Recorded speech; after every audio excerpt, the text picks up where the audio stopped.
नहीं चलेगी, नहीं चलेगी, नहीं चलेगी। हमने पीएफ पर ट्रस्ट किया एंड हमने पीएफ में इन्वेस्ट किया कि हमें एक बहुत ही महफूज घर मिल जाएगा। हम लोग हैं, हमारा पैसे की डी वैल्यू हो रही है जी बिल्कुल। हमें 100% पैसा चाहिए। मुतासरीन को नहीं बताया गया कि ये एक जॉइंट वेंचर है between a private company Maxim and Pak Fizaiya, क्योंकि हमने इन्वेस्ट की थी पाक फिजाइया के नाम पर। जी मैंने फिजाइया पे ब्लाइंड ट्रस्ट करके इन्वेस्टमेंट की है। मुझे उम्मीद थी 2020 में मुझे घर मिलेगा। अभी हॉस्पिटल से आ रही हूँ। कोई हद है, कोई लिमिट है आप लोगों की।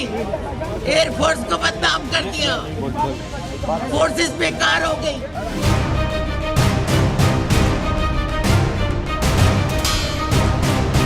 जो आप लोगों ने पैसा दिया वो जॉइंट अकाउंट में है, वो हमारा अनफॉर्चुनेट था। हमें गलत लोगों के साथ, धोखेबाज लोगों के साथ, बेशरम लोगों के साथ हमारा वास्ता पड़ गया, जिन्होंने ना सिर्फ आप लोगों को दुख पहुंचाए हैं, हमें एज एन इंस्टीट्यूशन भी बहुत ज्यादा दुख पहुंचाए हैं। इसका ये मतलब नहीं कि सारे सिविलियंस हैं, उसमें हमारे रिटायर्ड सीनियर ऑफिसर्स भी हैं, आर्मी नेवी के सर्विंग रिटायर्ड लोग भी हैं, ब्यूरोक्रेट भी हैं।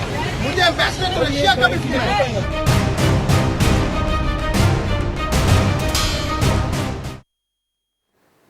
बिस्मिल्लाहिर्रहमानिर्रहीम। अस्सलाम वालेकुम नाज़रीन, आप देख रहे हैं प्राइम टाइम विद टीएम। मैं हूं तारिक महमूद। प्रोग्राम के आगाज़ में आपने कुछ क्लिप्स देखें, गुफ्तगू सुनी, आवाम की दुहाइयाँ सुनी। ये दर हकीकत फ़ज़ाइया हाउसिंग स्कीम जो कराची है उसके मुतासरीन है। हमारे आवाम अपनी फ़ोर्सेस के साथ बेइंतहा मोहब्बत करते हैं, टूट के चाहते हैं उनसे, और उसकी इश्क की इंतहा जो है वो अपने उरूज पर है। ज़रा सी एक आवाज़ आती है तो लब्बैक कहने के लिए सड़कों पर, गलियों में, मोहल्लों में लोग खड़े हो जाते हैं। कोई घर की ख़वातीन जो हैं वो फ़ोर्सेस के ख़िलाफ़ बात सुनने के लिए तैयार नहीं होती। जो छोटे बच्चे होते हैं उनकी घुट्टी में उनके बचपन से बात डाली जाती है कि पाकिस्तान क्या है, इस्लाम के नाम पर बनने वाली एक रियासत है, उसकी दिफा की ज़िम्मेदारी किस पर है, किन किन लोगों ने अपनी जानों का नजराना देकर इस अर्ज़ पाक के लिए खून बहाकर इसको प्रोटेक्ट किया है, इसको आज तक जो है अगर बचा के रखा है। दुश्मन की आंखों में खटकने के बावजूद आज अगर हम सुकून से रह रहे हैं तो उसकी वाहिद वजह जो है वो पाकिस्तान की आर्म्ड फोर्सेस हैं। उस मोहब्बत का और उस अकीदत का इजहार आपको हर रोज़, हर जगह और हर मकाम पर मिलता है। लेकिन अगर इन्हीं फोर्सेस के नाम के ऊपर आवाम के साथ फ्रॉड हो जाए, अगर इन्हीं फोर्सेस के नाम का इस्तेमाल करके लोगों को लूट लिया जाए, अगर फोर्सेस का नाम इस्तेमाल करके लोगों को कंगाल कर दिया जाए, उनके अरमानों पर पानी फेर दिया जाए, उनके ख्वाबों को किरची किरची कर दिया जाए, तो फिर जो है लोग सोचने पे मजबूर हो जाते हैं, चीखने पे मजबूर हो जाते हैं, आवाज़ें उठाने पे मजबूर हो जाते हैं। जिस तरह आपने देखा कि क्लिप में किस तरह से एक खातून दुहाई दे रही थी और कह रही थी कि फ़ोर्सेस का नाम बदनाम कर दिया। पाकिस्तान एयरफोर्स, हमें फ़ख्र है पाकिस्तान एयरफोर्स के ऊपर। पाकिस्तान एयरफोर्स की पाकिस्तान के लिए बेशुमार, बेमिसाल, लाजवाल कुर्बानियाँ हैं। अभी कल ही की बात लगती है जब एयरफोर्स के जवानों ने, भारतीय फ़ज़ाइया ने जो नापाक साजिश की उसे नाकाम बनाया, तो पाकिस्तान एयरफोर्स के गुण जो है वो हर घर में गाए जा रहे थे। लोग उनकी तारीफ़ों के पुल बांध रहे थे। लेकिन फ़ज़ाइया हाउसिंग स्कीम भी इसी पाकिस्तान एयरफोर्स का एक और चेहरा है। अब किसी एक प्रोजेक्ट के ऊपर एतराज़ करने पे, कुछ अफराद को बाज़ मामलात के ऊपर मोरद इल्ज़ाम ठहराने पे, या अगर ओवरऑल किसी एक शख्स या चंद अफराद की वजह से कोई पॉलिसीज़ में गलती हो, तो उसका मतलब ये नहीं होता कि आप तमाम अच्छी चीज़ों के ऊपर भी पानी फेर दें। पाकिस्तान एयरफोर्स का नाम इस प्रोजेक्ट के लिए इस्तेमाल किया गया, फ़ज़ाइया हाउसिंग स्कीम के लिए। 2015 में ये प्रोजेक्ट लॉन्च होता है। 2020 में आज के दिन तक लोग दर दर की ठोकरें खा रहे हैं। किसी ने अपने बच्चों के मुस्तकबिल के लिए प्लॉट बुक करवाया, किसी ने अपनी बच्ची की शादी के लिए प्लॉट बुक करवाया, किसी ने अपनी ज़िंदगी की जमा पूंजी जो है वो अपनी पेंशन की रकम, अपनी ग्रेजुएटी की रकम खर्च की। कोई अपना और अपने बच्चों का पेट काट काट के जो है वो इसकी किस्तें भरता रहा, सिर्फ सुहाने ख्वाब के लिए, और उस एतमाद के नाम पर जो इस स्कीम के साथ जुड़ा हुआ था, और वो नाम था पाकिस्तान एयरफोर्स का नाम। लेकिन अवाम के साथ क्या हुआ? वही अवाम जो तारीफ़ें करते हुए नहीं थकते, वही अवाम जो उस एतमाद में अंधे होकर हर काम कर गुजरते हैं, उसके विजुअल आपने मुलाहिजा किए कि वो जाके खड़े होते हैं, एहतिजाज करते हैं, एयरफोर्स के ख़िलाफ़ नारे बुलंद करते हैं। आखिर ऐसा क्यों होता है? और उसके बाद जब उनको जो बातें कही जा रही होती हैं, जो झूठी तसल्लियाँ दी जाती हैं, उसके बाद भी वो लोग उसी तरीके से दर दर की ठोकरें खाते रहते हैं। कभी ये जो प्रोजेक्ट था, इसकी भी तफसील मैं आपको बता दूं कि 2015 में एक जॉइंट वेंचर होता है पाकिस्तान एयरफोर्स और एक प्राइवेट बिल्डर मैक्सिम के दरमियान, जिसके जो सरबराह हैं चौधरी तनवीर साहब, उन्हें नैब ने गुज़िश्ता दिनों गिरफ़्तार भी किया था।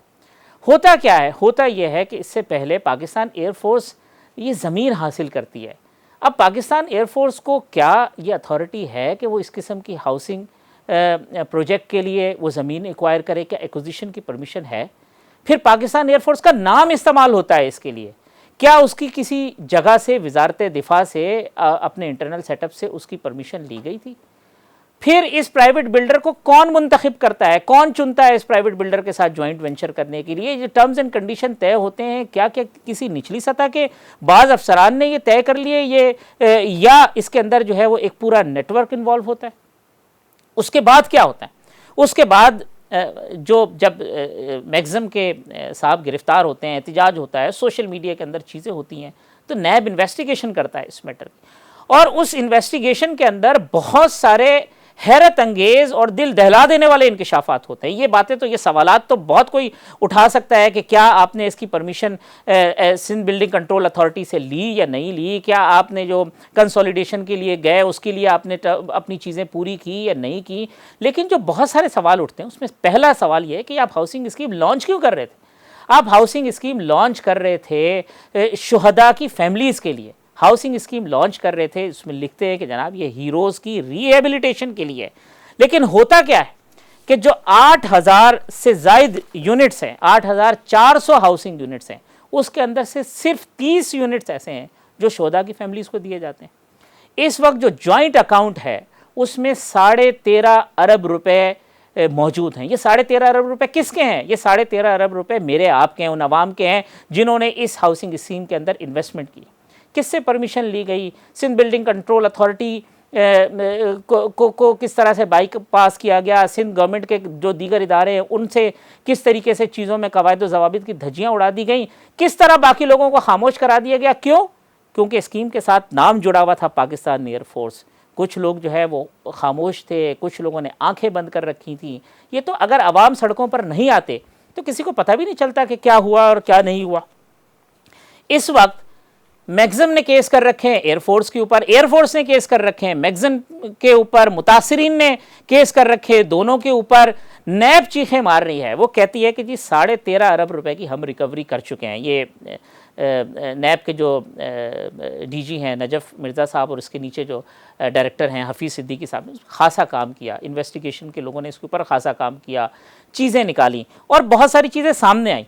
उसमें ये बता रहा है नैब ने अपनी रिपोर्ट में कि 13.5 अरब रुपए मौजूद हैं। 6 अरब रुपए के एसेट्स ऐसे हैं जो नैब के पास मौजूद हैं, ज़मीन की सूरत में मौजूद हैं, किसी और सूरत के अंदर मौजूद है। जो टोटल लोगों के पैसे लिए गए हैं वो 18.2 बिलियन हैं, यानी 18.2 अरब रुपए जो वापस करने।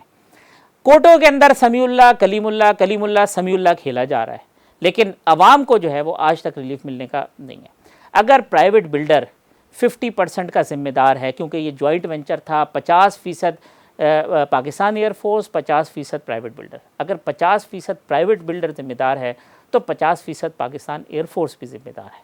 और फिर क्या इस वाक़े के बाद पाकिस्तान एयरफोर्स ने अपने अंदर ये तहकीकात की, अपने अंदर एहतिसाब किया कि कौन लोग थे जिन्होंने इस पूरे अमल से गुजार के पाकिस्तान एयरफोर्स का नाम भी बदनाम किया, लोगों के अंदर भी जो उनका एतमाद था उसको ठेस पहुंचाई, उनके जज्बात को, उनको एहसासात को मजरूह किया, उनको ज़हनी टेंशन दी, उनको ज़हनी टॉर्चर दिया। और वो आज भी धक्के खा रहे इस इंतज़ार में कि यार 5 साल में जो इसका प्रॉफिट होना था, जो ऊपर पैसे जाने थे, वो तो दूर की बात है, हमें हमारी कम अज़ कम ओरिजिनल रकम वापस कर दो खुदा के वास्ते। वो इसके लिए आपके दरवाजे के ऊपर धक्के खा रहे। साथ साथ मामला क्या सिर्फ फ़ज़ाइया हाउसिंग स्कीम तक है या कराची के अंदर ऐसी और बहुत सारी प्रॉपर्टीज़ हैं जहां पे पाकिस्तान एयरफोर्स का नाम इस्तेमाल हो रहा है, या पाकिस्तान एयरफोर्स के वो मामलात जो है वो अदालतों के अंदर ज़ेर समात हैं। और अगर ऐसा है तो फिर ये क्यों है? ये मलीर कैंट के सामने जो चाइना बेस है, चाइना बेस मलीर उसके नाम से, उसके ऊपर क्या मामलात हैं? कितनी ज़मीन है जिसकी आपके पास इंटाइटलमेंट थी और कितनी ज़मीन है जिसके ऊपर आप बैठे हुए हैं?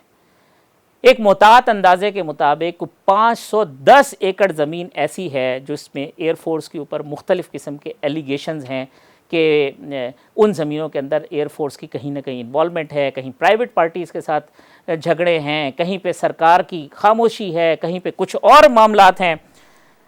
लेकिन ऐसा हो क्यों रहा है? और लोग खामोश सिर्फ इस वजह से है कि पाकिस्तान एयरफोर्स का नाम है। क्या वर्दी पहन के एयरफोर्स की, नेवी की या पाकिस्तान आर्मी की आपको ये हक हासिल हो जाता है कि आप जो मर्ज़ी करते रहें? आपको ये इख्तियार मिल जाता है कि आप जिसको चाहें लूट लें, जिसको चाहें उसको कंगाल कर दें, जिसको चाहे आप जो है उसके अरमानों का खून कर दें, सिर्फ इस वजह से कि आपके पास एक इदारे का नाम है। और अगर इदारे का नाम आपके नाम के साथ जुड़ा है तो आप बहैसियत अफसर, बहैसियत सिपाही, आपका काम यह है कि आप उस इदारे की इज़्ज़त और तौक़ीर में इजाफ़ा करें या आप उस इदारे का नाम जो है वो मलियामेट कर दें। बहुत सारे मामलात हैं जो इससे जुड़े हैं, जिसके ऊपर मैं एक पूरा प्रोग्राम करना चाहता था, लेकिन ये कोरोना वायरस की सूरत हाल, चूँकि रमज़ान शुरू हो रहा है, एक नई डिबेट है डॉक्टर्स की और मसाजिद के हवाले से, तो मुझे उस मौजू के ऊपर गुफ्तगू करनी थी। लिहाजा मैं बहुत सारी चीज़ों को आज जो है वो छोड़े जा रहा हूँ और इसके ऊपर हम तमाम डॉक्यूमेंट्स जमा कर रहे हैं। बहुत सारे मुतासिरीन ने रब्ता किया है, उन्होंने डॉक्यूमेंट्स भेजे हैं, कोर्ट के डॉक्यूमेंट्स हैं वो आए। इतनी बदनामी हुई है कि आलमी नशरियाती इदारे यानी BBC रिपोर्ट कर रहा है कि जी पाकिस्तान एयरफोर्स के नाम के ऊपर ये सब कुछ हो रहा है और ये इस मसले को कोई हल करने को तैयार नहीं है। अवाम अलहदा रुल रहे हैं और इस मसले के अंदर जिन लोगों की वजह से ये मसला पैदा हुआ है उनके ख़िलाफ़ कोई कार्रवाई करने के लिए तैयार नहीं है। ये एक बहुत बड़ा सवालिया निशान है। मेरे लिए बाइसे शर्म है कि मैं उस इदारे जिस फोर्सेस के लिए मैं और आप जो है वो हमेशा उसकी तारीफ़ के गुण गाते हैं, जब इस तरीके से हमारा इश्क टूटता है तो फिर जो है दिल किस तरह से किरची किरची होता है और फिर हम ये कहते हैं कि आप जो है वो किसी भी नेशनल इंटरेस्ट के नाम पे, किसी और नाम के ऊपर जो चाहे करें। इसकी इजाज़त जो है कोई इदारा नहीं दे सकता, इसकी इजाज़त जो है वो कोई शहरी नहीं दे सकता। और मेरा और आपका ये हक़ है कि हम सवाल उठाएं।